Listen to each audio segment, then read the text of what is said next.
સુરતમાં જૈન સમાજમાં એક મોટો વિવાદ ગરમાયો છે। એક જૈન મુનિ દ્વારા સાધ્વીજીઓ અને શ્રાવિકોની શારીરિક શોષણ કરવામાં આવતું હોવાના ગંભીર આક્ષેપો સાથે આજે મોટી સંખ્યામાં જૈન સમાજની મહિલાઓ રોડ પર ઉતરી હતી। સુરતમાં મોટી સંખ્યામાં જૈન સમાજના લોકો દ્વારા જૈન મુનિ સાગરચંદ્રનો વિરોધ કરાયો હતો। સાધ્વીજી અને શ્રાવિકોનું શારીરિક શોષણ જૈન મુનિ સાગરચંદ્ર કરતો હોવાનો આક્ષેપ કરાયા હતા અને જણાવ્યું હતું કે છેલ્લા અનેક વર્ષોથી આ પ્રકારનું કૃત્ય જૈન મુનિ દ્વારા કરાતું હતું, પણ સંઘના શ્રેષ્ઠ દ્વારા કોઈ પણ પગલાં લેવાતા નહોતા। જૈન મુનિ સામે અનેક ફરિયાદ છતાં નક્કર કાર્યવાહી કરાતી નથી, જેને લઈ સુરતમાં મોટી સંખ્યામાં મહિલાઓ તેમજ જૈન સમુદાયના લોકો પોલીસ કમિશનર કચેરીઓ પહોંચ્યા હતા અને જૈન મુનિ સાગર અને જૈન સંઘના અનેક ટ્રસ્ટીઓની મિલીભગત હોવાના પણ આક્ષેપ કરાયા હતા। જૈન મુનિ સાગર ચંદ્રને ઉપાશ્રયમાંથી બહાર લાવી તેને કપડાં પહેરાવવાની જૈન સમુદાયની માંગણી કરી હતી। જૈન મુનિ સાગર ચંદ્ર સાથે અનેક બીજા અન્ય લંપટ મુનિઓની મિલીભગત હોવાના પણ આક્ષેપો કરાયા હતા।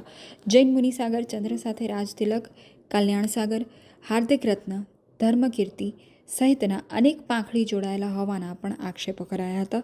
સાગરચંદ્ર સાથે આ તમામને પણ સંપ્રદાય છોડી દેવામાં આવે તેવી માંગણી કરાઈ હતી। તો જૈન મુનિ સાગરચંદ્ર અને એ સંઘના લાખો કરોડો રૂપિયાની ઉચ્ચપાત કરી હોવાના પણ આક્ષેપ કરાયા છે। જૈન સમાજની સર્વોચ્ચ સંસ્થા તપાગચ્છ્ય પ્રવર સમિતિ દ્વારા જૈન મુનિ સાગરચંદ્રને સંઘમાંથી બહાર કરાયા છે, છતાં પણ દરેક સંઘમાં સાગરચંદ્રમાં સક્રિય હોવાનો આક્ષેપ છે। જૈન સાગરચંદ્ર સામે 2 પોલીસ ફરિયાદ પણ થઈ છે। જૈન સંપ્રદાયની મહિલા તેમજ સાધ્વીજીઓ માટે આ સાગરચંદ્ર મોટો ખતરો હોવાનું લોકોએ જણાવ્યું હતું। આગમોદરક જૈન સંઘમાં મુનિ સાગર ચંદ્ર રોકાયો ત્યાં વિરોધ કરવા ગયેલા લોકો અને ટ્રસ્ટીઓનું ગેરવર્તન કર્યો હતો, જેથી મુનિ સાગરચંદ્ર આગમો દ્વારક સંઘમાં આવતા જ અનેક ટ્રસ્ટીઓના રાજીનામા। હું મોના, મારી આગમોદરકના ટ્રસ્ટીઓને એક સવાલ છે કે આપની એવી તો શું મજબૂરી છે કે હજી પણ આપ સાગરચંદ્ર સાગર જેવા વ્યક્તિનો સાથ આપી રહ્યા છો? શું તકલીફ છે તમને કે આટલા દુષ્કૃત્યો જાણ્યા પછી પણ આપ એમનો સાથ આપી રહ્યા છો? શું આપને કોઈ તકલીફ છે કે આપને કોઈ વસ્તુ મળે છે ત્યાંથી કે આપ એમને સાથ આપી રહ્યા છો?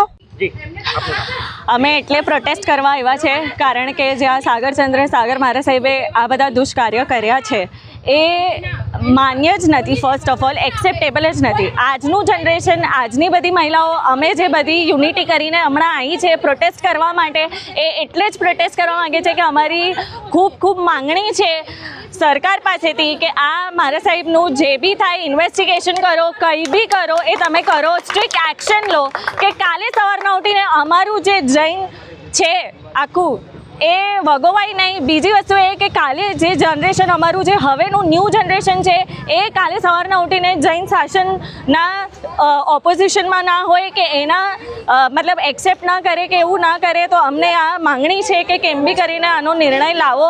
અમારી સરકાર પાસે એક જ છે આશ, અમે એટલે જ અહીંયા બધી મહિલાઓ આવ્યા છે કે તમે પ્રોટેસ્ટ અમે કરીએ છીએ કારણ કે જેન્ટ્સ આગળ નથી આવી રહ્યા।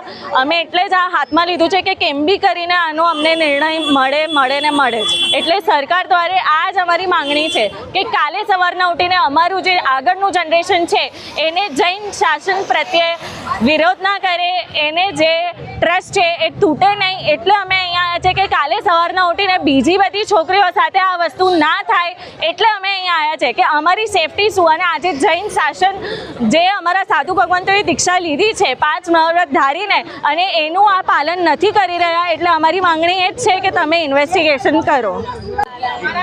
જી, મારું નામ જીનલ વેસુ માટે જે આ સાગરચંદ્ર સાગર વેસુ પ્રતિષ્ઠા માટે આવ્યો છે એના હાથે પ્રતિષ્ઠા તો ના જ થવી જોઈએ। અમારા ભગવાનની પ્રતિષ્ઠા એ જે દુષ્કૃત્ય કરી રહ્યો છે એના કારણે અમે એટલું જ ઈચ્છીએ છીએ, અમારી એટલી જ માંગણી છે કે એ અહીંયાથી બસ સંસારમાં એને મૂકો અને વેશ પરિવર્તન કરી અને અહીંયાથી રવાના કરો, અને પ્રતિષ્ઠા તો કોઈ પણ હિસાબે ના જ થવી જોઈએ એટલે ના જ થવી જોઈએ।